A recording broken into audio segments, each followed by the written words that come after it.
Junior ডাক্তারদের বিরুদ্ধে বিরূপ মন্তব্য হুমায়ুন কবির, তার বিরুদ্ধে এফআইআর করা হয়েছে। তিনি বলছেন যে আমি জামিন না মানে আমাকে গ্রেপ্তার করা হোক, আর আমি বেরিয়ে এসে বুঝিয়ে দেবো 50,000 লোক নিয়ে মেডিকেল কলেজ ঘেরাও করে, তখন দেখিয়ে দেবো কি করতে পারি। উনি সবসময় এই ধরনের বিতর্কিত কথা বলেন। ইউসুফ পাঠানকে যখন মমতা ব্যানার্জি প্রার্থী করেছিল তখনও বলেছিলেন বাজার মাত করার জন্য প্রচারের আলোতে থাকা।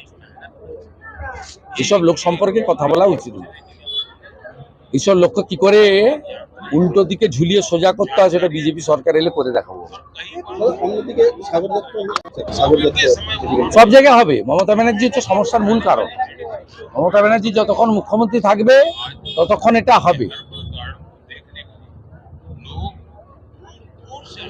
আপনার মহারাষ্ট্রের বদলাপুরে একেবারে রাম নাম সত্যায় করে দিয়েছে ধর্ষককে। আপনার আসামে জল খেতে খেতে রাম নাম, আর এখানে ধর্ষকদের প্রোটেকশন দেয় মমতা ব্যানার্জি। এবং লজ্জার পুলিশ, ডাক্তার, ধর্ষক তিনজন একসঙ্গে জেলে আছে। পুলিশ দখল নিল এবং এসডিও অফিসে পুলিশ দখল নিল। ঘাটালের এসডিও অফিস পুলিশ দখল নিল।